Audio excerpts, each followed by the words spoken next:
Bismillahirrahmanirrahim. Alhamdulillahirabbil alamin. Wassalatu wassalamu ala asyrafil anbiya'i wal mursalin sayyidina wa maulana Muhammadin wa ala alihi wa sahbihi ajma'in. Amma ba'd. Alhamdulillah, puji dan syukur kita kembalikan kepada Allah Subhanahu wa taala atas limpahan taufik hidayahnya. Hari ini kita kembali bisa hadir di majelis ta'lim kita. Kita mempelajari sejarah hidup kekasih kita, pemberi syafaat kita, contoh teladan kita, idola kita, yaitu Rasulullah Sallallahu Alaihi Wasallam.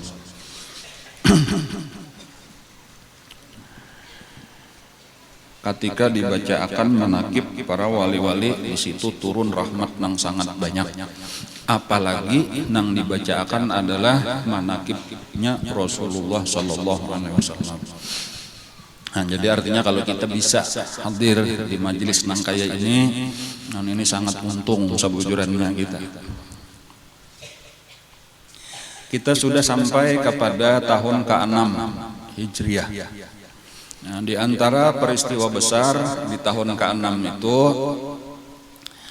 peristiwa yang disebut dengan perjanjian Hudaybiyah. Nang di antaranya juga di waktu itu ada peristiwa yang disebut dengan Bai'atur Ridwan. Bai'atur Ridwan itu adalah bai'at di bawah pohon.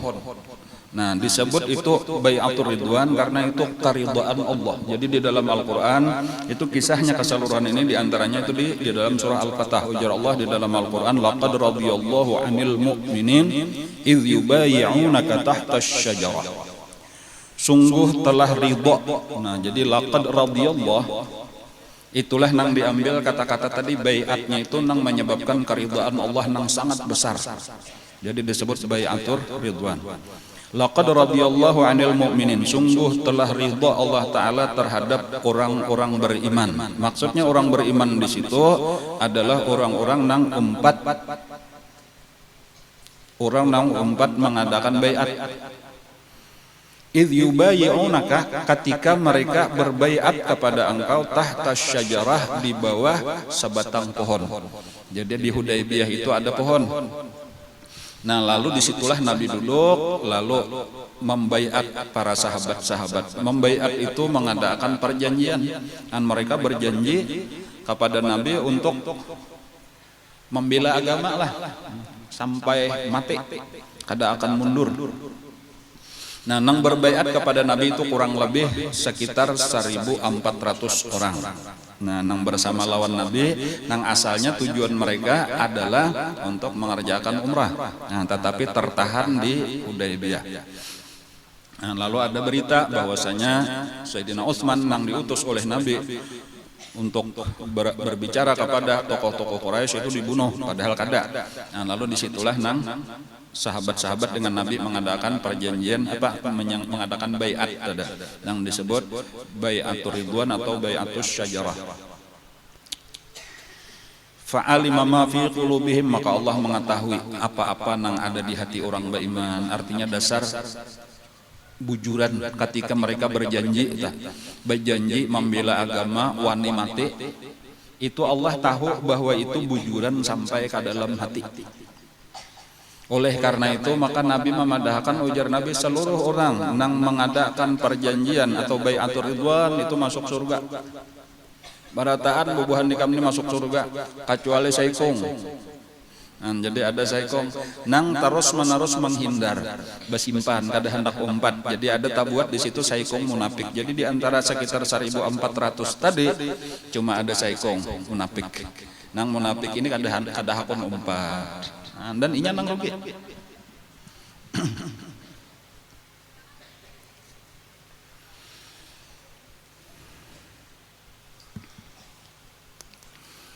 Orang-orang Quraisy sesudah mengutus beberapa orang, nang terakhir nang diutusnya untuk berpandir lawan Nabi adalah Urwah bin Mas'ud. Lalu memadahkan juga berita bahwa memang Nabi kada hendak berperang. Nabi cuma hendak melaksanakan umrah sebagaimana kebiasaan orang-orang Arab bebas berumrah itu. Tetapi orang-orang Quraisy sangat keberatan. Karena gengsi benar aja, musuh maka masuk ke kota Makkah. Padahal ini musuh. Walau tujuannya tadi bukan untuk berperang, tujuannya adalah umrah, tapi tetap aja gengsi tadi supan kita.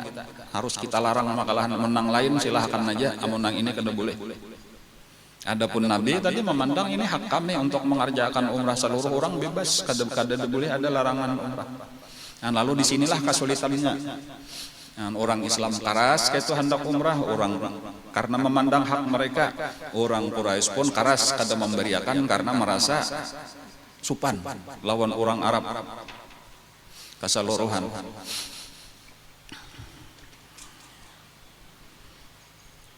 Ada sekitar 40 orang, kisahnya adalah ada sekitar 40 orang daripada Quraisy itu nang keras hendak memerangi orang Islam. Lalu mereka bergabunglah 40 orang ini lalu berusaha menyerang. Padahal nekat benar ngaranana 40 orang menyerang orang Islam nang jumlahnya berapa tadi? 1.400. Jelas saja sudah ini pada malam hari, maksudnya kita serang kawa saikung barang, kawa berdua barang kita bunuh orang Islam, nyesarik benar lawan orang Islam. Tetapi pada malam hari itu selalu ada sahabat-sahabat Nabi nang jaga nang ronda. Di antaranya nang paling rajin menjaga ronda itu sahabat Nabi nang bangaran Muhammad ibnu Maslamah dan kawan-kawan. Akhirnya pada malam hari itu juga ke-40-nya tadi tertangkap. Jadi kayak itulah tadi langsung dikapung oleh Muhammad ibnu Maslamah ini dan ditangkaplah ke-40-nya, dibawa ke hadapan Rasulullah. Lalu ujar Rasulullah, aku sekali lagi menekan-nekan lawan bubuhan ikam, kami kada hendak pakalahi. Jakanya kami hendak pakalahi, ikam ke-40-nya ini kami bunuh. Lalu padahakan, ikam silahkan bulik, kami lapas, padahakan sekali lagi bahwa kami kada hendak pakalahi. Itulah nang menguatakan akhirnya kada ada jalan lagi bagi Quraisy. Tanda bahwa Nabi dasar bujur kada hendak bakalah ini orang nang nyata-nyata 40 orang berusaha hendak membunuh sahabat-sahabat Nabi, ya tuh dilapas oleh Nabi. Itu artinya Nabi menunjukkan maksud baik. Lalu akhirnya mereka orang-orang Quraisy itu mengutus seseorang nang ahli di bidang diplomasi kalau bahasa orang wahinana, artinya politik, maulah perjanjian. Lalu dipasani jadi ngarannya Suhail bin Amr. Jadi Suhail bin Amr ini adalah jaka kayak kita wahinin apa yo, bisa disebut menteri luar negeri, bisa juga disebut duta besar. Pokoknya bila berurusan lawan orang luar inilah nang ahli. Ada akan perjanjian urusan apapun paling hebat sudah negosiasinya, bepandirnya. Suhail itulah nang diutus karena mereka sadar bahwa Nabi memang kada hendak berperang, hendak umrah, tetapi mereka keberatan. Jadi ujar tokoh-tokoh Quraisy lawan Suhail sabuting aja nang penting kayak apa caranya supaya tahun ini jangan masuk Makkah. Kita supan benar namun sahabat masuk. Itulah perjanjian nang sisanya terserah ikam ahlinya. Masalah maulah perjanjian. Lalu berangkatlah Suhail didampingi lah oleh seorang atau dua orang pengawalnya. Nabi dari jauh-jauh sudah melihat itu Suhail, jar Nabi. Nabi ini kan paminan duan benar dan tahu benar sifat-sifat musuh. Sahalallahu lakum, jar Nabi, artinya ya urusan kita cagarnya selesai bilanya Suhail nang datang, karena Nabi tahu bahwa ini cagar ada perjanjian damai. Lalu disambutlah tadi, diterimalah Suhail. Lalu terjadilah pembicaraan. Pembicaraannya panjang. Artinya saling tawar-menawar, saling mengajukan persyaratan, kami kehendak kami kayak ini, kada jangan saya kami kayak ini, terus itu saling lawasan bepandir berduaan lawan Nabi, didangarakan disaksikan oleh seluruh sahabat-sahabat Nabi. Sampai akhirnya tercapai kesepakatan. Nah, jadi sesudah kada tahu antah beberapa jam pembicaraannya, walhasil tercapailah kesepakatan. Nah, ketika sudah tercapai kesepakatan, lalu Nabi mengiau Sayyidina Ali karramallahu wajhah. Ujar Nabi, wahai Ali, tulis. Nah, Nabi supaya perjanjian tadi ditulis. Lalu Sayyidina Ali siaplah sudah untuk menulis. Ujar Nabi, tulis Bismillahirrahmanirrahim. Langsung protes Suhail. Aku kada tahu, ujar Suhail, apa itu Bismillahirrahmanirrahim. Jangan tulisannya itu. Itu lain bacaanku, lain bacaan kami. Napa aja Nabi ikam hendak tulisannya? Kebiasaan kami di segala permulaan surat menyurat itu tulisannya Bismikallahumma. Itu orang sabaharian kayak itu tah. Kebiasaan orang Quraisy itu Bismika Allahumma kayak itu aja. Ujar Nabi, tulislah wahai Ali Bismika Allahumma. Ujar Sayyidina Ali, sudah ulun tulis Bismillahirrahmanirrahim. Hapus aja Nabi. Ulun kada hendak menghapus, ujar Sayyidina Ali. Ini tulisan ngaran Tuhan kita Allah Ar-Rahman Ar-Rahim. Masa dihapus, diganti lawan tulisan orang jahiliyah. Mana tulisannya aja Nabi? Lalu ditampayakan oleh Sayyidina Ali, langsung dipusut oleh Nabi, dihapus oleh Nabi lawan tangan. Tulis ujar Nabi, Bismika Allahumma. Nah, terpaksa Sayyidina Ali, Nabi pangnang mahapusnya, terpaksa menulis Bismika Allahumma.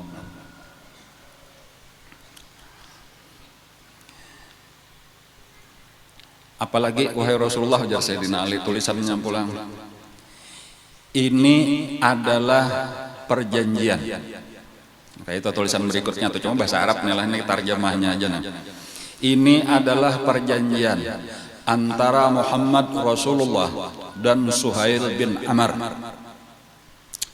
Ujar Suhail, kalau aku percaya ikam Rasulullah kada sampat bakalahi kayak ini kita, aku langsung beriman. Jangan ditulis Rasulullah, tulis ngaran ikam dan ngaran abah ikam. Ujar Nabi, tulis wahai Ali, ini perjanjian antara Muhammad bin Abdullah dan Suhail bin Amr. Ujar Sayyidina Ali, sudah ulun tulis Muhammad Rasulullah. Hapus ya Nabi, ulun kada hendak menghapus ngarantian, ujar Sayyidina Ali. Mana tulisannya aja Nabi? Menampayakan Sayyidina Ali, langsung dipusut oleh Nabi, hilang tulisannya. Wahai Ali, ujar Nabi memadahi Sayyidina Ali, boleh jadi karena ikam merasakan satu saat pengalaman tapaksa nang kaya aku ini. Itu kata-kata Nabi itu. Karena ikam boleh jadi ikam merasakan satu saat bahwa ada saatnya kita harus bakalah walau kita bujur. Dan itu karena terjadi kepada Sayyidina Ali ketika perang Siffin. Itu walaupun Sidin merasa benar, tetapi Sidin harus menurunkan jabatan sebagai khalifah, itu diserahkan. Dan itu jauh lebih berat daripada yang dilakukan oleh Rasulullah sekadar menulis. Dan itulah nang berkesan lawan Sayyidina Ali. Bahari aku pernah protes, artinya Nabi menyuruh menghapus aku, kadahapun sekalinya sekarang aku mengalami jauh lebih berat daripada keadaan Nabi. Dan itu hal-hal nang kakak itu tuh pelajaran bagi sahabat-sahabat Nabi. Ya bahasa kita maasih sudah ujar Rasulullah, tuh kada usah kita. Yang kadang-kadang para kita asa bujur ampun kita kayak. Walaupun bukan niatan untuk melawan Nabi kada, tetapi malah itu menunjukkan kesayangan lawan Rasulullah, kehormatan lawan Rasulullah. Aku pada biasanya menghapus ngaran Nabi ini biar mati, aku kan kada rela aja kayak itu tandanya karena Nabi sendiri namanya nyuruh, karena ada hikmah di balik semua itu. Dan lalu ditulislah seterusnya perjanjian, jadi 2 buting itu tadi nang ditolak oleh Suhail bin Amr. Pertama tadi jangan dimulai dengan Bismillahirrahmanirrahim, karena orang-orang kafir Quraisy itu kada kenal Ar-Rahman Ar-Rahim, itu kada terbiasa di dalam pendengaran mereka. Tetapi kalau Allah berataan tahu. Tetapi kalau nama Allah Ar-Rahman dan Ar-Rahim itu nang mengetahui adalah orang Islam. Dan kemudian yang kedua tadi ini belum mengakui kerasulan Nabi kita. Nah, lalu ini kada hendak ditulis Muhammadur Rasulullah, cuma ngarannya aja sama lawannya supaya sederajat, yaitu ngaran dan ngaran abah. Nah lalu di antara isinya, lanang pertama isinya Hudaybiyah itu adalah gencatan senjata, tidak boleh ada lagi peperangan antara orang Islam Madinah dengan orang Mekah itu selama 10 tahun. Nah, itu nomor 1 perjanjiannya, jadi kada boleh lagi. Kemudian cuman ini nomornya kurang lebih aja nih lah, nomor 1, 2, 3-nya. Untuk tahun ini Nabi kada boleh masuk ke kota Mekah, wajib berbulik ke Madinah. Tetapi diizinkan tahun depan. Jadi itu jalan keluarnya tadi, permasalahan utamanya di sini. Nabi tadi kada kawakada mesti umrah, itu hak Nabi sebagai orang Islam, sebagai orang Arab secara umum untuk mengerjakan umrah atau haji. Tetapi orang kafir Quraisy pun keberatan benar, karenanya supan benar apabila sampai Nabi masuk, musuh masuk. Lalu diambil jalan tengah, tetap tahun ini Nabi bulik. Tetapi juga supaya kada kalah sama sekali orang Islam, silahkan tahun dudi. Nah tahun dudi itu pun dengan syarat, yang pertama harus memberitahu, wah apa kayaknya hendak tulak. Ketika Nabi sampai, orang-orang kafir Quraisy itu akan keluar dari kota Mekah. Jadinya kada hendak bertamuan lawan orang Islam. Dan waktunya boleh kena umrah cuma 3 hari di Mekah. Kemudian kada boleh membawa peralatan perang, kecuali sabuting pedang, dan karena kada kawa berpisah orang bahari lawan pedang, itu pun harus dipakai sarung dan diandak di atas unta. Dan itulah perjanjian utamanya.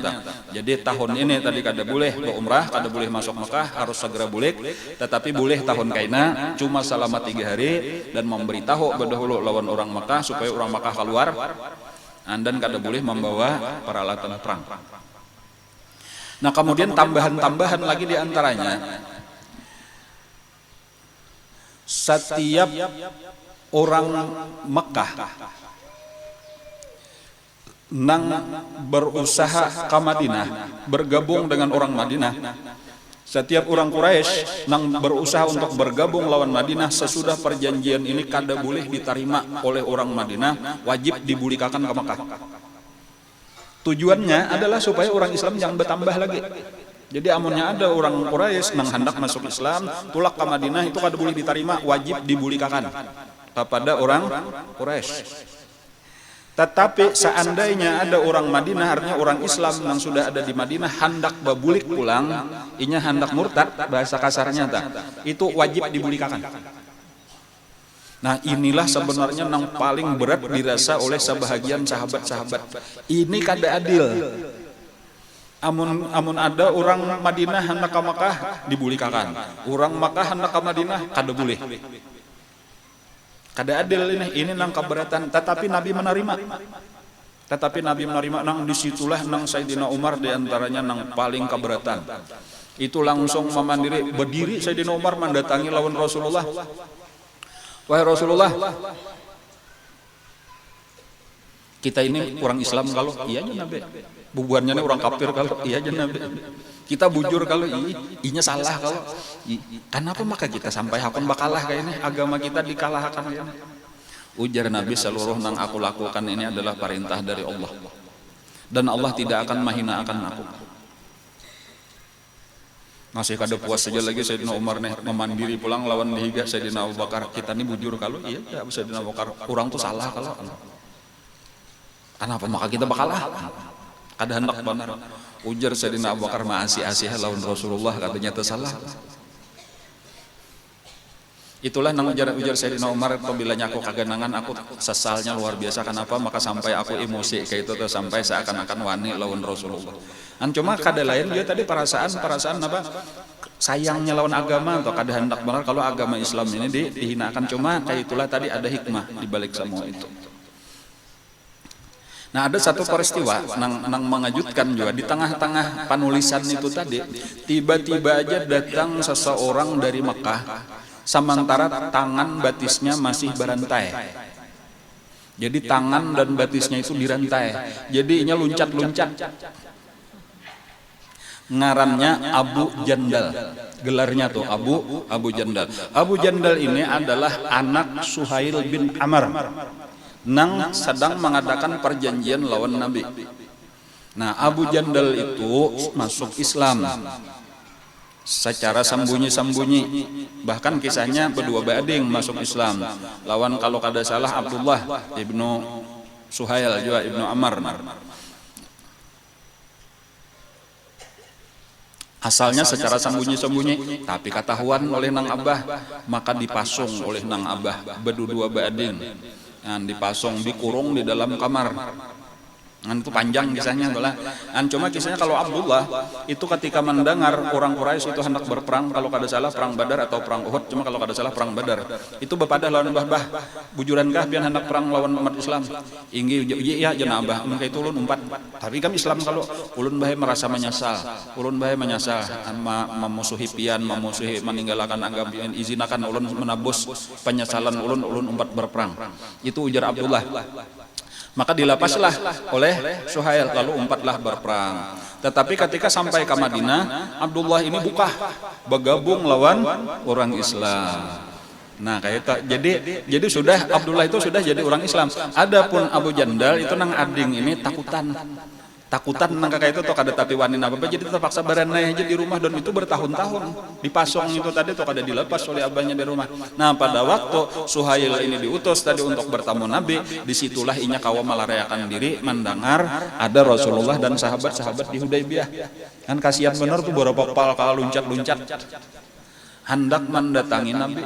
Lalu sampai ke hadapan Rasulullah, wahai Rasulullah, ulun ini sudah lawas masuk Islam, ulun hendak umpat pian, ulun hendak minta bawa ke Madinah, ulun sekarang disiksa oleh abah ulun dan orang-orang ini di Mekah. Langsung aja ditampiling oleh abahnya Suhail ini, langsung ditampilin sampai Rabah. Ujar Suhail, wahai Muhammad, ikam kada mengingkari kalau perjanjian nang sudah kita tulis, kada aja Nabi. Nah berarti ini kada boleh diterima. Iya, kada boleh. Ayo bawa bulik pulang. Monong kuriak-kuriak ini Abu Jandal ini, wahai orang Islam, dibiarkan aja kah aku? Orang Islam menangisan melihat ini kamamarasan, cuma perjanjian sudah ditulis. Ujar Nabi, kami bukan orang yang mengkhianati perjanjian. Perjanjiannya memang kada boleh lagi sejak ditulis. Perjanjian ini kada boleh lagi kami membawa siapapun orang Mekah walau ini sudah masuk Islam, kada boleh dibawa ke Madinah. Itu berarti kami melanggar perjanjian. Inilah nang maras benar sahabat melihat tah. Sampai Sayyidina Umar berdiri. Sayyidina Umar tuh berdiri mairingi, ini ditarik oleh Suhail tadi. Abu Jandal tuh ditarik rantainya, dibawa pulang ke kumpulan orang kafir di Subalah. Itu Sayyidina Umar mairingi. Ujar Sayyidina Umar, bersabar aja wahai Abu Jandal, karena insyaallah ada aja jalan keluar. Tahulah ikam, ujar Sayyidina Umar, darahnya orang kafir ini sama aja lawan darah anjing, kada ada harganya. Inya memandiri itu tadi maksudnya sambil mahayutakan hujung pedangnya nih ke tangan Abu Jandal. Hendak benar ujar Sayyidina Umar, aku Abu Jandal ini paham maksudnya cabut pedang nang di pinggangku ini nabunuh abah.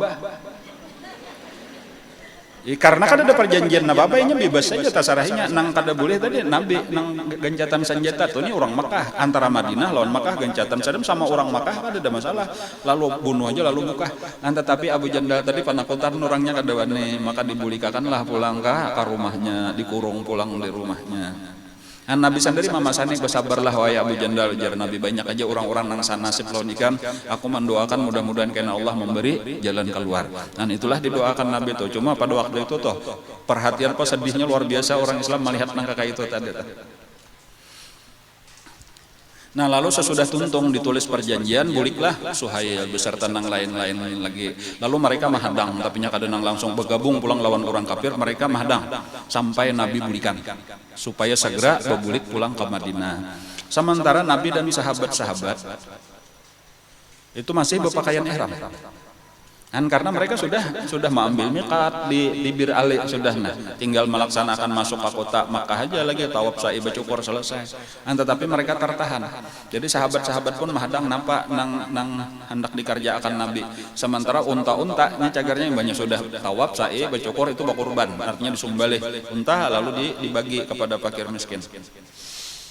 Dan Nabi membawa 70 unta. Lalu Nabi berdiri di hadapan sahabat-sahabat. Ujar Nabi, tahallalu, langsung aja kita tahallul.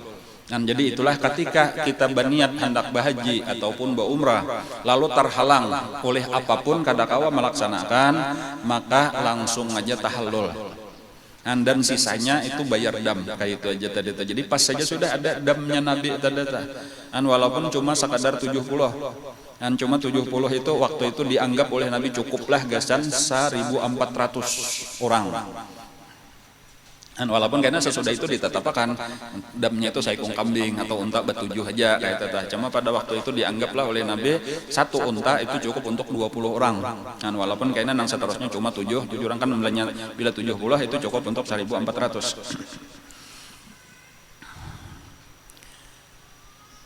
Ujar Nabi, tahallalu, ayo bercukur barataan.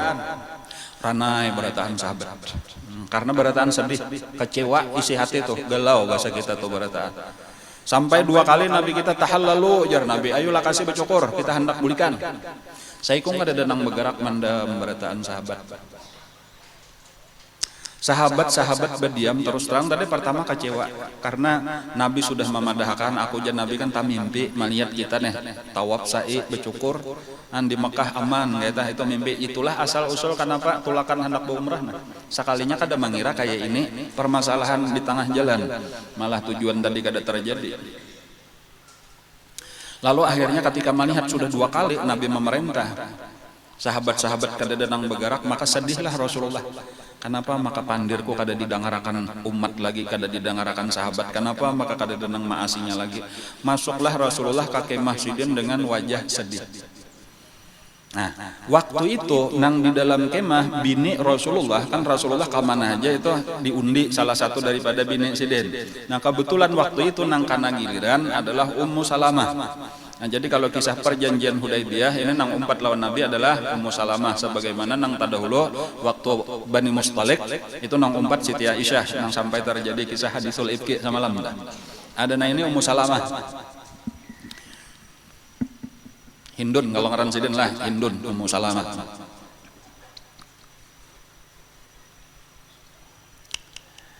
Lalu Ummu Salamah melihat Rasulullah sedih, bertakun, ada apa wahai Rasulullah? Kenapa maka sedih? Ujar Nabi, aku 2 kali sudah menyuruh sahabat-sahabat untuk bercukur, saikung kada datang maasinya ranai aja berataan. Amunnya 3 kali Nabi menyuruh, aku takutan ujar Nabi kalau disiksa, turun siksa Allah. 3 kali Nabi berucap kada maasi, itu nang dikhawatirkan oleh Nabi siksa. Jadi Nabi cara basalah hendak lagi sekali berucap kalau kada maasi. Tapi berdiam aja 2 kali sudah ada tentang maasinya.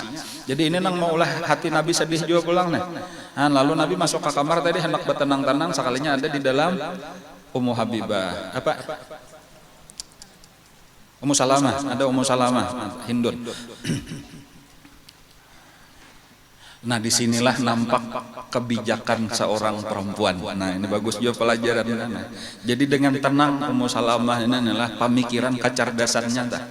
Wahai Rasulullah, ujar Ummu Salamah, sabujurannya pian kada perlu bepandir lagi. Karena tadi bila bepandir kalau ada maasi, kena malah mencelakakan lawan sahabat-sahabat pian Allah Ta'ala sarik. Jadi pengjan Nabi kayak apa menurut pendapat ikam? Menurut pendapat ulun, pian keluar aja dan kada usah bepandir apa lagi, pian kada usah bepandir, langsung aja pian bercukur di tengah orang banyak.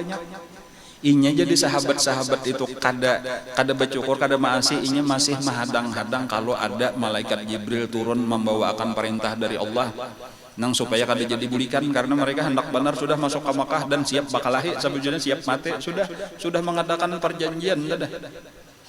Tetapi apabila pian nang bercukur berarti sudah jelas memang keputusan sudah selesai. Lalu kayaknya berataan umpat tak. Dan itulah nang dikerjakan Nabi, bujur ujar Nabi pendapat ikam. Ini tadi itu jadi bagus juga nih pipinian memberi solusi ngarannya toh nang terbaik, dan itulah nang dilakukan oleh Ummu Salamah. Lalu keluarlah Nabi kita. Nabi kada memandiri lagi manoleh higeun kada lawan sahabat-sahabat, lalu mengawai Nabi lawan tukang cukur, lalu dijurungi Nabi pisau, lalu bagundul Nabi di tengah orang banyak. Jadi sahabat-sahabat melihat Nabi sampai habis rambut Nabi gundul sama sekali. Lalu Nabi berdiri mendatangi unta, lalu disumbalih oleh Nabi unta Sidin. Nah, melihat kayak itu sahabat-sahabat langsung aja saling bagundul bagagantian. Cuma aja nya ada nang sambil hati nih magun aja lagi kada nyaman banyak nang bederahan kepala apa habisan ngata nya tagasok mano nih asa sarik-sarik aja lagi tuh manggitir-gitir ta jadi banu saya kada basing aja bang jadi banyak nang pina bederahan kepala nih sahabat-sahabat bagundul nyata lalu Nabi malihatakan alhamdulillahnya sahabat-sahabat sudah nah cuma sekalinya masih tabagi dua sabahagian bagundul habis tetapi ada masih sabahagian nang cuma bacukur sedikit aja ditatak sedikit aja. Lalu ujar Nabi, rahimallahul muqassirin, rahimallahul muhalliqin, ujar Nabi kaita. Mudah-mudahan dapat rahmat Allah orang nang bagundul, ujar Nabi kaita. Jadi ujar sahabat nang lain, wal muqassirin ya Rasulullah, nang bacukur bener aja bagunting sedikit, mudahan dapat rahmat juga. Rahimallah al muhalliqin, ujar Nabi nang kedua kali. Mudah-mudahan diberi Allah rahmat orang nang bagundul. Lalu nang bacukur kan hendak juga. Wal muqassirin wahai Rasulullah kami nang bacukur bener aja hendak juga rahmat Allah. Nabi kada menyahute. Sampai 3 kali ujar Nabi rahimallah wal muhalliqin, diberi rahmat Allah lah orang nang bagundul. Lalu ujar sahabat nang lain wal muqassirin ya Rasulullah, hanya ujar Nabi wal muqassirin. Lalu ada nang batakon kenapa wahai Rasulullah pian mendoakan nang bagundul 3 kali supaya dapat rahmat sementara nang bacukur sedikit aja didoakan sekali aja. Ujar Nabi karena nang bagundul itu kada ragu-ragu lagi lawan perintahku. Ada ikam nang bacukurnya masih ragu-ragu lagi, artinya sedikit aja dulu kalau kita jadi aja masuk ke Makkah karena masih ada rambutnya sudah habis ngalih pulang. Ada ini tadi kada ragu-ragu lagi langsung Nabi bacukur bagundul barataan bagundul. Cuma kayak itulah tadi toh masih kecewa lah bulikan, jadi bulik dari Hudaybiyah bulikan ke Madinah itu masih dalam keadaan kecewa. Di antaranya salah satunya nang kecewa tadi siapa? Sayyidina Umar Ibn Khattab. Ujar Sayyidina Umar, wahai Rasulullah, ini di jalan pulang nih bepandir aja lagi lawan Nabi, wahai Rasulullah, bukankah pian tamimpi malihat kita tawaf sa'i becukur bagundul? Iya ujar Nabi. Laqad sadaqallahu rasulahu ru'ya bil haqq. Sungguh Allah telah membenarkan mimpi nang dilihat oleh Rasulullah itu adalah mimpi nang benar. La tadkhulunnal masjidal haram insyaallahu aminin. Sungguh pasti kalian akan masuk ke dalam Masjidil Haram dalam keadaan aman, kada ada nang mengganggunya tawaf sa'i becukur. Muhalliqina ru'usakum wa muqassirin, kaina ada nang bagundul habis, ada juga nang bacukur sedikit saja. La takhafun, tidak ada nang ditakutkan.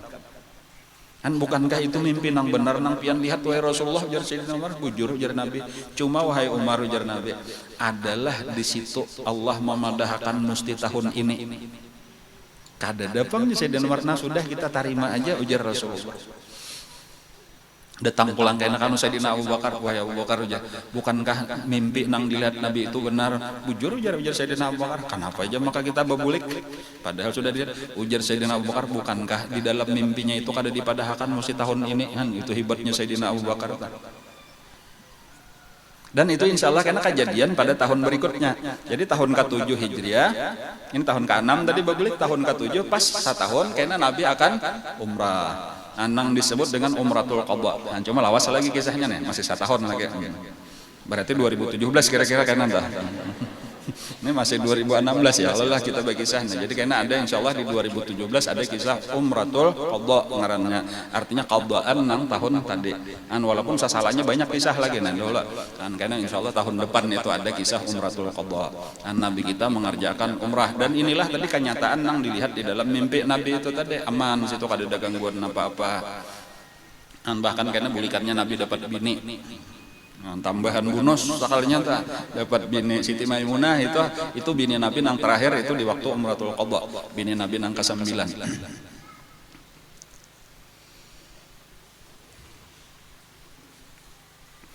Nah ringkasnya bulikanlah Nabi ke Madinah. Jadi selesai sudah 2 peristiwa besar. Nang pertama perjanjian Hudaybiyah, kemudian di situ ada bai'atus syajarah atau bai'atur ridwan.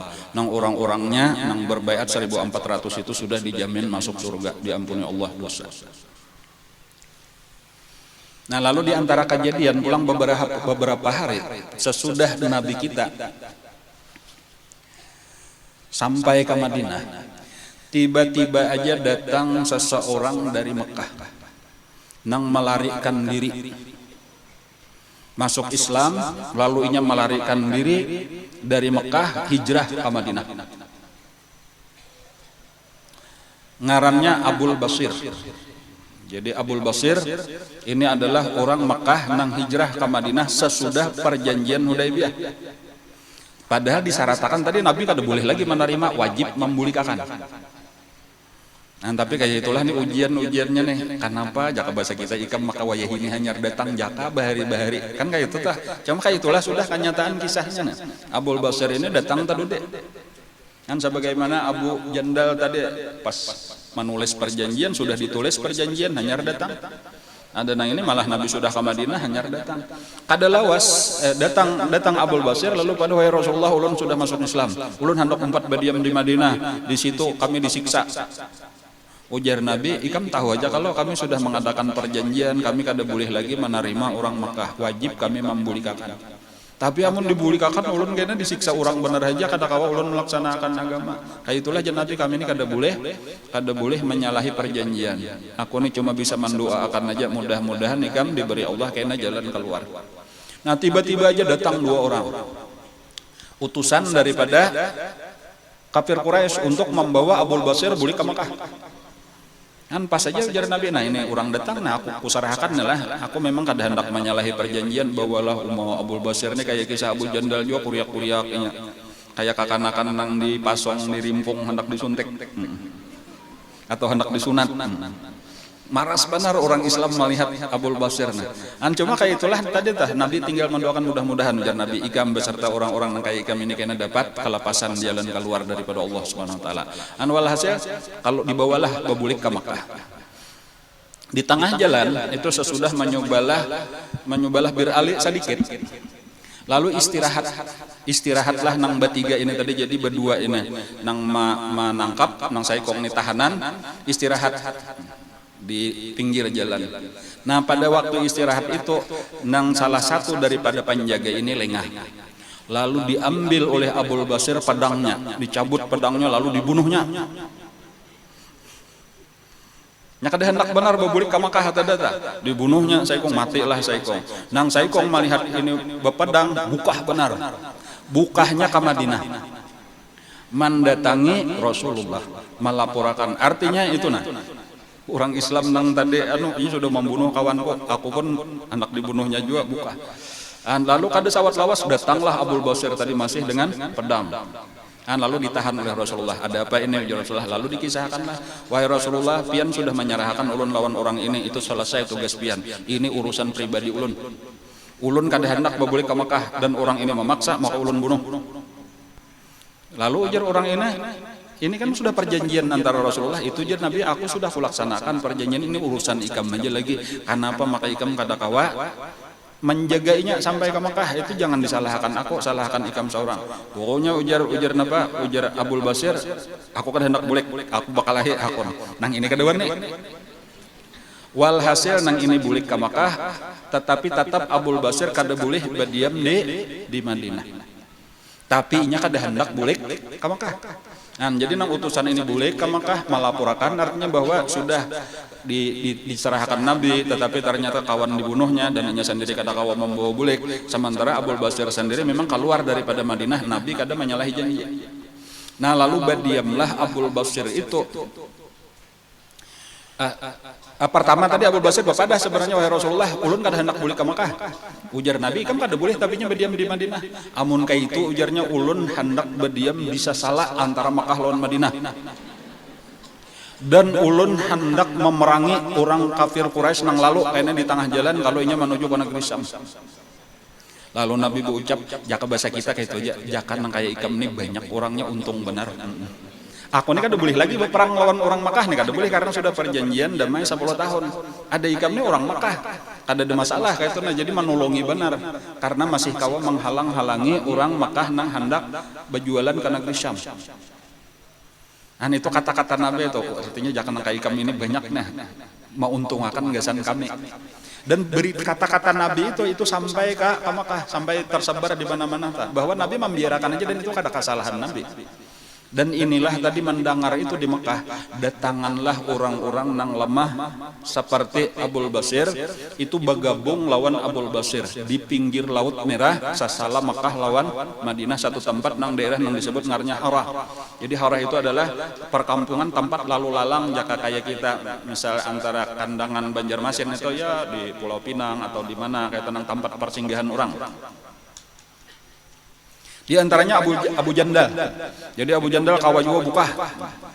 Bergabunglah di Harah bakawan lawan Abu Basir. Dan seterusnya itu saben hari datangan ke situ sampai ketika sudah berjumlah 70 orang. Itu sangat-sangat mengganggu lawan kafir Quraisy. Karena sudah banyak bilanya saurangan atau berdua lalu alamat aja sudah kada bagulu lagi. Apabila ia datang berombongan itu dirampoknya, diambilnya hartanya. Jadi walhasil tak ganggu benar orang kafir Quraisy. Sampai akhirnya beberapa waktu kemudian ketika sudah mencapai 300 orang. Nah, jadi ini bertambah aja nih orang-orang nang masuk Islam bergabung keluar dari Mekah tetapi kada boleh masuk Madinah. Bergabunglah inya menjadi satu kampung, satu kota di pinggir Laut Merah ngarannya di Harah. Nah disitulah mereka menghalang-halangi kafir Quraisy sampai akhirnya kafir Quraisy itu kawalahan. Kada kawal lagi, kada kawan apa-apa. Lalu datanglah, diutuslah Abu Sufyan datang ke Madinah untuk menemui Rasulullah. Meminta membatalkan satu poin daripada perjanjian Hudaybiyah. Yaitu nang sebenarnya pemulaannya menguntungkan orang kafir, merugikan orang Islam, bahwa orang Makkah nang masuk Islam itu boleh sekarang masuk ke Madinah, bahkan jangan lagi diberiakan bertahan di sesala Makkah Madinah ma'aur kami. Jadi tadi pemulaannya itu nang ujar Nabi dibacakan Nabi surah Al-Fatah lawan Sayyidina Umar, wahai Umar tahu kalau ikam bujur andiku kalau pada pendapat ikam inggi ujar Sayyidina Umar, ulun yakin benar bila pendapat pian mesti lebih bujur daripada pendapat ulun. Kayak itu pengakuan daripada Sayyidina Umar, dan ulun Sayyidina Umar sejak itu rajin benar bersedekah, rajin puasa, tujuannya mudahan diampuni Allah karena pernah tadi tak lawan Rasulullah. Nah lalu dirubahlah perjanjian tadi, lalu dipanggillah oleh Nabi Bubuhan, Abu Basir, Abu Jandal ini, lalu masukkanlah mereka ke Madinah bergabung. Dan bahkan sejak saat itu bebaslah orang Makkah datang ke Madinah karena kada ada lagi perjanjian, jadi banyak berjurut-jurutlah orang Makkah masuk Islam. Bahkan nang kada hendak masuk Islam pun boleh aja juga ke Makkah, jadi hendak berdagang silahkan ke Madinah. Jadi orang Makkah hendak ke Madinah bebas sudah karena sudah perjanjiannya dibatalkan. Bahkan nang berdagang ini karena di Madinah makin banyak orangnya, tarami pada di Makkah berjualan. Tapayo, dan apabila sudah sampai ke Madinah lalu melihat orang-orang Islam di Madinah, inilah hebatnya dan ini yang penting kita pelajari itu. Akhlak orang Islam itulah sebenarnya yang paling menarik orang kafir masuk Islam. Dan ini yang perlu kita hidup-hidupakan. Lah, karena wayah ini sangat banyak orang yang anti-Islam, memusuhi Islam, orang-orang kafir. Itu salah satu penyebabnya kita jangan selalu menyalahkan orang walau memang salah. Tetapi seharusnya kita perlu juga introspeksi ngarannya kenapa maka orang menganggap Islam jahat, Islam teroris, Islam macam-macam, karena memang kita ini banyak juga dasar salah kita. Nang maling banyak orang Islam juga, nang narkoba banyak orang Islam juga. Pikirkan itu perlu sebenarnya dibujurakan. Amunnya orang Islam baik, orang itu menarik. Dakwah dengan hal ngarannya, dengan kelakuan itu lebih hebat daripada dakwah dengan perkataan. Dan itulah bahari nang kenapa maka orang kafir berbondong-bondong masuk Islam. Dan ini yang luar biasa, terutama misal di Indonesia, nah kita ini bacaannya terbanyak orang Islam. Tetapi malah sulit benar kita dakwah memboi orang masuk Islam, bahkan pinanya orang murtad saling banyakan. Kenapa? Karena kita sendiri kadang mencerminakan kelakuan orang Islam. Dan di mana-mana kayak itu di Arab kayak itu juga tuh, di Indonesia, di Arab, di luar negeri kayak itu juga. Ada ada negara di Eropa ngarannya Denmark lah. Mungkin biasa aja mendengar Denmark karena di situ berapa kali sudah orang berulah kartun kartun tuh lukisan Rasulullah sebagai penjahat, ada yang membawa bom, ada macam-macam lawan bibinian dianukannya, punya menghinakan Rasulullah luar biasa. Itu Denmark. Nah, itu salah satu penyebabnya adalah memang itu jahat, orang-orang kafir itu jahat dah. Cuma di situ nang perlu kita ketahui, di Denmark itu orang Islam 5%. 5% aja, 90% orang non Islam. Tetapi 95% orang kafir, 5% orang Islam. Tetapi nang di dalam penjara, nang maling, narkoba, perampok, pemerkosa, 85% orang Islam. Kayak itulah keadaan orang Islam lah. Jadi Islam ini banyak benar nang jauh daripada agama Islam. Kan jadi kita melihat kakak itu orang-orang Islam tapi banyak benar nang kada mengerti agama Islam, dan ini nang merusak citra Islam. Jadi di Indonesia tak masuk kaitan, maaf ulun model kayak taka politik sedikit bapandar. Coba kita lihat ya, di negara kita nah. Islam itu selalu terkebelakang. Pemimpin, walau ngarannya Islam tuh, cuma ngarannya bener aja, cuma kada pernah bujur-bujur Islam, artinya kada pernah memperjuangkan syariat Islam, kada pernah berusaha memajukan agama Islam, berebut pangkat, berebut duit, pak iyanya korupsi, pak iyanya. Tapi nang bujur-bujur mau usahakan agama Islam untuk maju, kada ada atau jarang bener, bahkan kalah terus. Nang manang orang sekadar Islam di KTP-nya memanfaatkan orang Islam supaya mendukunginya, tetapi caranya sudah kada Islam, yaitu diberi duit asal hakun memilihinya. Partai Islam biasalah menang, kada biasa menang. Syariat Islam biasalah dipikirkan supaya dilaksanakan, kada pernah. Bahkan dianggap kejahatan bila orang hendak tapandir syariat Islam. Nah, padahal nama anggap jahat ini orang Islam juga. Dan bahkan nang rame benar mendukung, ada calon kada Islam rame berhimat mendukung berataan. Yalah. Kan kakak itu tak bukan nang berjilbab umpatan juga mendukung benar tak. Kenapa artinya nih? Artinya orang Islam kada, tapi katuju lagi lawan agamanya lebih mengidolakan orang non Islam, seakan-akan di dalam Islam kada ada nang baiknya lagi, kan kayak itu tak. Maka sampai mencari orang nang kada Islam nang didukung berhimat-himat dah. Jadi ini permasalahan kita, maksudnya kita ini bukan sekadar bisa mengeluh, tetapi perlu kita perbaiki. Kalau kita mundur sedikit kisah, tahun ke-5 Hijriah itu di saat perang Khandaq, umat Islam 1.500, kan 3.000 bang bacaannya, cuma munafiknya 1.500, jadi kita ambil nang beimannya aja nah, 1.500. Itu tahun ke-5.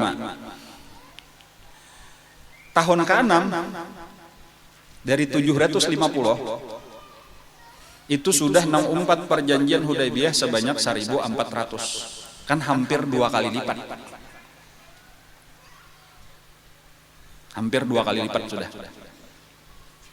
Nah, lalu di saat perjanjian Hudaybiyah itulah bulik dari Hudaybiyah menuju Madinah, di tengah jalan disitulah turun surah Al-Fatah. Nabi membacakan surah Al-Fatah itu di tengah jalan antara Mekah Madinah atau antara Hudaybiyah Madinah. Bismillahirrahmanirrahim. Inna fatahna laka fatham mubina. Sungguh kami telah membukakan kepada engkau pembukaan yang nyata. Itu sahabat-sahabat diantaranya bingung, kita ini kalah, maka dipadahkan ini arti fathan mubina itu kan kemenangan, arti terbuka itu kemenangan, kalian mendapatkan kemenangan besar. Sementara kita kalah. Sampai ada nang betakun, wahai Rasulullah, artinya fathan mubina itu iya perjanjian Hudaybiyah ini tadilah. Iya aja Nabi. Kan cuma kada mengerti aja lagi. Kenapa? Maka ini kalah, maka dipadahkan menang. Tetapi maksudnya terbuka agama Islam itu. Nang pertama lah secara politik. Orang kafir berarti sudah mengakui keberadaan orang Islam. Artinya kawa sudah duduk sejajar. Jadi ketika kita kawa duduk sejajar, itu berarti sudah diakui orang keberadaan kita. Islam Madinah lawan orang kafir Quraisy Mekah itu berhadapan lalu mengadakan perjanjian. Masalah isi perjanjian kurang lebih aja.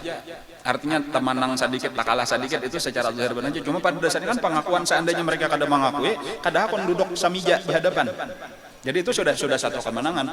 Tetapi yang lebih daripada itu sebenarnya, dari situlah umat Islam itu semakin dikenal orang dan semakin membuat orang penasaran. Akhirnya tadi berbondong-bondonglah manusia masuk Islam. Sebagai contoh tadi orang-orang Mekah saling banyakan yang masuk Islam, orang-orang luar Mekah pun saling banyakan masuk Islam. Nah sekarang kita berbicara di tahun ke-6 Hijriah, orang Islam nang umpat Hudaybiyah sebanyak 1.400. 2 tahun kemudian lah, atau 3 tahun kemudian, itu tahun ke-8 Hijriah, itu Fathu Mekah, itu jumlahnya kadanya nano tahun ke-7, Fathu Mekah itu tahun ke-7, berarti 2 tahun kemudian itu jumlah orang Islam sudah sebanyak 10.000.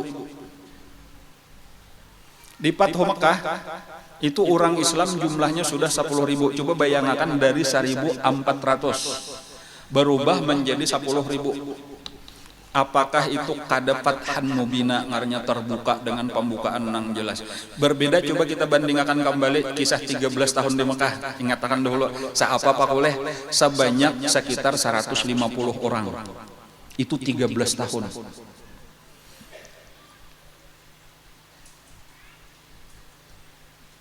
Sekarang sudah tahun ke-6, 1.400. Lalu di tahun ke-7 itu terus berbondong-bondong.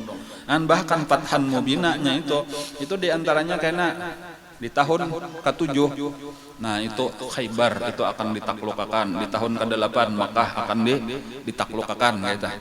Dan cuma ini insya Allah karena akan datang. Jadi bujur-bujur dari situ tadi nampak bertambah-tambah orang masuk ke dalam agama Islam. Dan cuma nang penting tadi, salah satu pelajaran nang penting bagi kita adalah bahwa dakwah nang menyebabkan banyaknya orang masuk ke dalam agama Islam itu adalah kelakuan kita sendiri nang perlu kita tampilkan. Jadi bukan berarti nangaran dakwah itu harus bisa ceramah, harus bisa khutbah, harus bisa bacaan kada. Kelakuan kita sehari-hari ini kita tampilkan sebagaimana nang dilajarakan oleh agama kita, itulah nang akan menarik perhatian orang. Baik di kalangan agama Islam sendiri nang belum mengamalkan Islam, dan ini nang paling penting. Jadi dakwah kita ini bukan hanya kepada orang kafir supaya memeluk agama Islam, tetapi sebenarnya yang lebih penting kepada orang Islam sendiri nang belum peduli dengan agamanya supaya memperduliakan agamanya. Atau bahasa lain, nang lebih baik bagi kita adalah mengislamakan orang Islam. Nang jelas kalau lah. Jadi banyak benar lagi orang Islam nang pakaiannya kada pakaian orang Islam. Muamalahnya artinya cara bacarinya masih cara bacari Yahudi. Nah kayak apa supaya inya hakun juga melaksanakan agama Islam, ini bagian daripada dakwah kita. Pergaulannya kayak itu juga macam-macam seni budaya apakah lagi itu politik berataan kada Islam kayak apa supaya inya hakun Islam. Dan ini yang penting supaya kita ini jangan sampai jumlahnya benar aja nang banyak. Kan orang Islam di Indonesia ini nang kawa kita banggakan apa nah? Sebuting itu aja, kami adalah orang Islam terbesar di dunia. Di Indonesia kami adalah negara rakyatnya paling banyak di dunia, lebih daripada 200 juta. Sampai di situ aja. Cuma mau ditakuni orang kualitasnya pang. Nang napa aja tadi tuh, nang malingnya, nang perampoknya, nang pelacurnya, narkobanya, macam-macam, nang korupsinya, nang punglinya, sambati aja ta, ya memberi supan aja bilang, ya bukan berarti berataan pang kayak itu tuh, cuma ini permasalahan nang besar sebenarnya nang perlu kita selesaikan. Ada Habib hari Jumat tadi, Habib Hilmi ngaran Sidin Alkaf, mungkin sapalih melihatlah sinilah. Ujar Sidin waktu aku berkisah lawan ulun di rumah. Waktu aku di Tarim ujar Sidin di Hadramaut itu Taimbai atau kurang lebih lah masuk lawan seorang mualaf dari Kanada. Kanada itu di utara Amerika Serikat, itu daerah yang banyak saljunya tuh. Amerika Utara karena lah. Orang Kanada itu datang ke Tarim juga, masuk ke Darul Mustafa. Kada bisa bahasa Arab, kada bisa mengaji, kada bisa apa-apa. Tapi napa ada ya kalau lah berkisah pas hari anu lah ada di kisahan sidin lah. Lalu ujar sidin lalunya belajar mengaji. Kurang lebih 1 tahun mungkin hafal Quran kayak itu kalau lah. Imba itu sampai sekitar 5 tahun itu menguasai 1 tahun kemudian menguasai bahasa Arab, menguasai kitab-kitab. Lalu akhirnya inya berdakwah. Dakwah nang utamanya kada ahli bepandir kada juga. Cuma dengan kelakuannya tadi lalu orang tertarik. Kelakuan menunjukkan kayak ini adab orang Islam dan itu nang bahari sabaharian tak jaka kita berkisah Wali Songo kenapa maka berhasil di Jawa mengislamkan seluruh Jawa kemudian menyebar ke Sumatera ke Kalimantan itu akhlak tadi tuh nang penting nang ini nang penting kita pelajari. Nah kayak itulah tadi ujarnya tadi sampai nang wayah ini saben tahun itu sekitar 20.000 di Kanada itu orang masuk Islam. Dari Saikong tadi aja tuh dari Saikong lalu kayaknya keluarganya kakawanannya masukkan Islam dari ini tersabar aja berataan itu tadi bukan kebisaan ceramah bukan kebisaan bepandir tetapi akhlak Islam inilah nang dinampakkan lalu orang tertarik lalu orang betakun lalu orang belajar lalu dipadahkan lah. Lalu teruslah itulah sebenarnya agama kita kayak itu. Bila sudah datang fatah tadi inna fatahna laka fatham mubina atau di dalam ayat nang lain idza jaa nasrullahi wal fath itu hasilnya amunnya kita bujur wa ra'aitan nas yadkhuluna fi dinillahi afwaja. Kalian akan melihat manusia berbondong-bondong masuk ke dalam agama Allah ini. Jadi walaupun kan dua macam tadi tuh bisa orang Islam nang asalnya kada tahu agama wah ini mulai tertarik umpat ke majelis taklim nang dahulu paling hebat sudah masuk sekolah umum wah ini sudah mulai ketujuh memasukkan anak ke pesantren. Ini bagian daripada tabuka aja tah. Dan kita merasakan sudah alhamdulillah atau di tempat kita ini kada mayo kelasnya terpaksa kababang membangun tahun pertama 3 kelas kalau lah tahun pertama 3 kelas ME kita 3 kelas tahun kedua kada kawal lagi banyak nang bertambah 4 kelas tahun ketiga berapa 5 kelas jadi nang cagar 6 kelas baulah sekalinya berapa puluh kelas kayaknya akan datang. Itu contoh perhatian majelis kita pinanya kayak itu juga tuh makin kada bemuatan aja ya walaupun bulan mulut jatah kurang banyak nambah mulut cuma kan kada berapa habis juga bulan mulut pulang kan cuma maksudnya kayak itulah tadi tuh nang kakak ini perlu kita kembangkan terus sambil membantu arti bantu membantu tuh apa berusaha membawai kita orang Islam aja ada kita kula sapupo memarina kemanakan nang aur dunia aja cara beluput aja tah perlahan-lahan bawa mengaji menyak amun bisa memadahi dipadahi perlahan-lahan kada bisa bepandir aku aja bawa mengaji jaka kamu 4 berdengar aku ini kada bisa pun memadahkan sekalinya rame kan mengaji itu kita dapat ilmu dapat petunjuk kita cager mate amun aur nang kayak ini aja kayak apa kayaknya digubur bisa cukup kayak itu aja tah. Masalah ongkos itu kada perlu dipikirkan. Nah itu kayaknya aku membayarkan taksinya barang aja tuh sedikit barang siapa ada 10-20 ribu salah bensin kan kada usah dipikirkan kita berjalan batis saja atau bisa pindah. Ayo kita bertinjak aja kan aku membawa yang lain menang parak-parak aja kayak itu tah hakun manyi itu ujar Nabi la ayyahdiyallahu bika rajulan wahidan khairun laka min humurin na'am wa fi riwayatin khairun laka minad dunya wa ma fiha. Saikung aja tuh orang dapat hidayah dari Allah yang memberi hidayah tetapi gara-gara kita zahirnya asalnya kita membawa misalnya kada hakon sambahyang tapi berkat kita bawai lalu tabuka bededangar hakon wah ini sambahyang dan seterusnya asalnya kada hakon menutup aurat wah ini hakon sudah walau kita pemulaan memberi sabuting jilbab lalunya hakon ya kalau lah walhasil dapat hidayah gara-gara kita itu lebih baik daripada kita mendapat dunia seisinya ujar Nabi jadi gonal bener tak jadi kada usah kita mencari orang non muslim untuk diislamakan tak lalu ngalih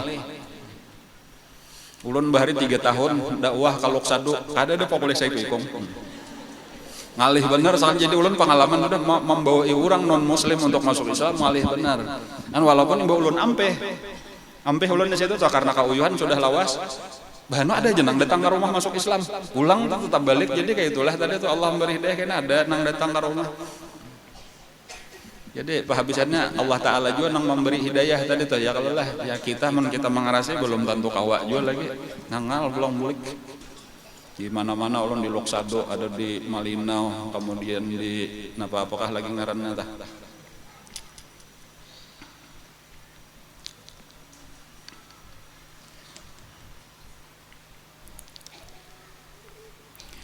Nah lalu Allah Ta'ala memerintah pulang lawan Nabi kita untuk menuntasakan musuh-musuh Islam. Dan untuk menyebarkan dakwah ini memang penghalang-penghalang ini perlu dibuangi. Jadi diantaranya adalah kenapa aja maka di dalam agama Islam terutama di awal-awal Islam itu banyak benar peperangan. Karena memang penghalang-penghalang itu perlu dibuangi. Penghalang-penghalang dakwah, penghalang-penghalang hidayah. Jadi hidayah ini perlu disampaikan kepada manusia. Nah, ketika ada yang menghalangi, maka wajib dibuangi, dan yang memerintah untuk membuangi ini Allah Ta'ala juga. Jadi bukan kehendak Nabi kita. Nah, salah satu yang menghalangi dakwah Rasulullah itu adalah yang paling berat, yang paling besar, Yahudi. Dan ini mungkin sabaharian adalah, jadi artinya mulai zaman Nabi dan insya Allah sampai wayhini, sampai hari kiamat, itu supaya kita tahu yang paling menghalangi dakwah orang Islam itu Yahudi atau orang-orang yang dibaliknya Yahudi. Jadi walau kada Yahudi, jadi kadang-kadang pinanya kada Yahudi, cuma sabujurnya di belakangnya Yahudi juga. Jadi ini nang musuh kita, nah jadi di mana-mana kah itu di baliknya tuh ada Yahudi bersimpan. Apakah ngarannya apakah di baliknya Yahudi. Dan pada waktu sesudah Hudaybiyah itu satu-satunya lagi tempat Yahudi berataan bergabung itu adalah sekitar 200 km dari kota Madinah, ngarannya Khaybar. Jadi situlah bergabung lagi Khaybar. Jauh daripada Madinah 200 pal, mulai di sini kemana kah 200 pal kada tahu ulun. Dan disitulah Allah memerintah. Jadi Nabi kita tiba-tiba aja mau makan lawan para sahabat. Dan ini kada pernah Nabi mau makan. Nabi itu lah kalau hendak berperang itu menyuruh siap-siap kita berangkat, bawa senjata peperangan. Cuma Nabi kada mau memedan kamana kita tulak, kada mau. Pokoknya tulakan iringi aku. Itu selalu dirahasiakan oleh Nabi. Kenapa? Karena apabila dipadahkan itu ditakutakan karena sampai kabarnya kepada musuh. Musuh bersiap-siap. Jadi Nabi itu hendak supaya musuh itu kada siap. Itu sudah peperangan harus kayak itu. Karena nang di dalam peperangan itu kayak apa mencari kemenangan. Lain kalau olahraga.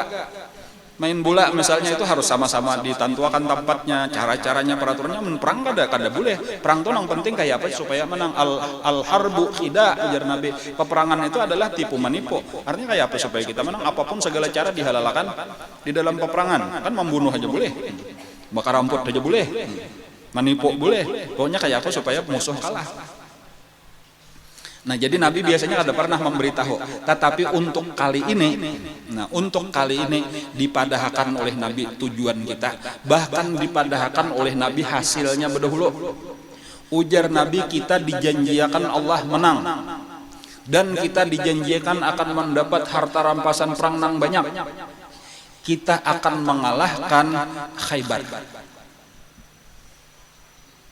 Dipadahkan, bersiap-siap, cuma syaratnya sabuting. Kada boleh umpat kecuali orang nang ikut perjanjian Hudaybiyah. Nah itu berarti jumlahnya cuma sebanyak 1.400 orang. Jadi ini dipadahkan Nabi. Jadi dipadahkan nang boleh umpat, orang nang umpat Hudaybiyah satu. Kemudian nang kedua nang diserang Khaybar. Di situ tempat kumpulan seluruh Yahudi tertuyuk di situ. Sesudah nang di Bani Mustalik dikalahkan, bukahnya ke Khaybar. Nang Bani Nadir dikalahkan, bukahnya ke Khaybar. Sisa-sisa Bani apa lagi ngarannya sebutnya nang terakhir. Nah ingatlah. Ingatlah. Nang pahabisan. Nang imbah perang Khandak dah, nang berkhianat di perang Khandak tuh apa ngarannya? Lain Mustalik lain masa buteng. Kayaknya dah lah sambil ingatakan dah lah. Bani Mustalik tuh nang pamulaan, Bani Mustalik itu nang ada bibinian manukar emas ya kalau lah nang diannya.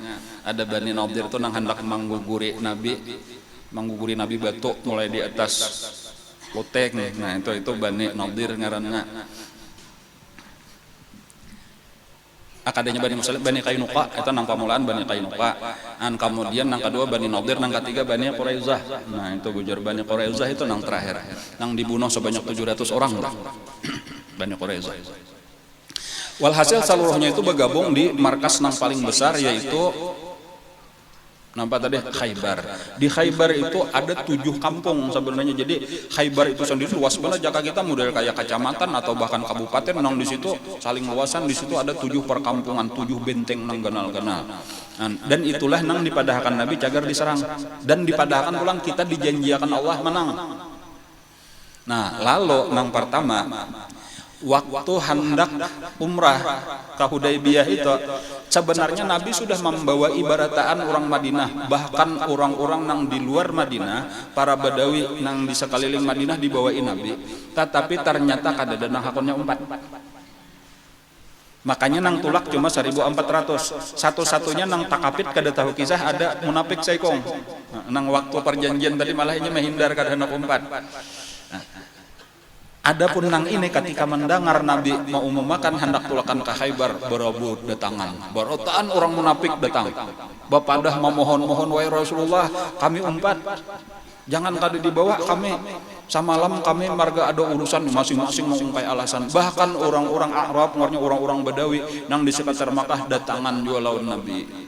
Memohon benar, memaksa lawan Nabi supaya dibawa. Kenapa maka kayak itu karena sudah diumumkan cagar menang. Cagar dapat harta rampasan nang saling banyakan. Adapun nang terdahulu Nabi umrah kada boleh membawa senjata dan sebagainya. Datang ke Makkah kemungkinan dibunuh orang saling kenalan. Takutan berataan sudah mendengarkan kayak inilah di sini nang menentukan iman tadata. Nah karena ujar Nabi kada ini perintah daripada Allah, lalu masing-masing lagi alasan dikajalakan hendak benar 4. Lalu ujar Nabi, kalau memang hendak, ini perintah Allah juga, kalau memang dasar hendak 4 silakan. Tetapi karena di perang itu harus di depan. Dan nang kedua, biar menang kada boleh dapat bagian daripada harta rampasan. Karena harta rampasannya khusus desan orang nang 4 perang 4 perjanjian Hudaybiyah. Nah mendengar itu tatunduk berataan, bulikan masing-masing saikong kada ada lagi nah anaknya 4. Jadi ketahuan orang nang beriman bujur lawan orang nang masih munafik lagi. Kalau urusan cagar dapat duit pak ianya, kalau urusan cagar ngangal, cagar uyoh, nah cari-cari alasan bersimpan-simpan. Nah ini pelajaran aja kesan kita berataan lah supaya kita tahu kayak itu kah orang beriman tuh nang dicarinya akhirat. Nah, orang beriman kada peduli lawan harta seandainya dapat juga ya itu sudah rajaki nang ditentukan Allah. Bahkan harta tadi kada gasan bersenang-senang gasan akhirat juga pulang. Jadi nang penting berjuang. Walaupun ada sedikit ya ada beberapa orang tuh nang memang bujur-bujur kada kawatulak di waktu apa ngarannya di waktu perjanjian Hudaybiyah, tetapi mereka dasar bujur-bujur hendak. Jadi ada beberapa orang lah nang tetap 4 ke Khaybar, walaupun mereka itu sudah dijanjikan kada dapat apa-apa. Tetapi mereka ada sebahagian nang memang karena Allah lalu tetap 4 ke Khaybar. Lalu tulakanlah ke Khaybar. Di Khaybar ini karena saling genalan ini musuhnya seluruh Yahudi, bahkan kayaknya banyak orang-orang yang masih benci lagi lawan agama Islam itu berusaha untuk bergabung. Dan yang paling apa yang ngarannya paling banyak daripada orang Arab pasukannya itu kan Ghatafan, ngarannya Ghatafan itu ratusan ribu. Nah itu nang paling berbahaya. Jadi kayaknya itu Nabi kita mengalami perjuangan berat juga pulang sampai kawa menaklukkan Khaybar. Di Khaybar inilah kayaknya Nabi kita mendapatkan bini pulang kemenangan, kemudian mendapatkan bini Siti Sofiyah, itu anak daripada Huyai bin Akhtab. Cuma insya Allah kayaknya panjang lebarnya kita akan bicarakan pada pengajian yang akan datang. Mudah-mudahan apa yang kita pelajari pada hari ini menjadikan ilmu yang bermanfaat. Mudah-mudahan kita diberikan taufik hidayah kalau mengamalkan ilmu dengan ikhlas, dengan istiqamah sampai kita husnul khatimah. Nah, kemudian sebelum ditutup nih lah ada pengumuman nang belum itu pipikat semalam tuh nang belum hari ini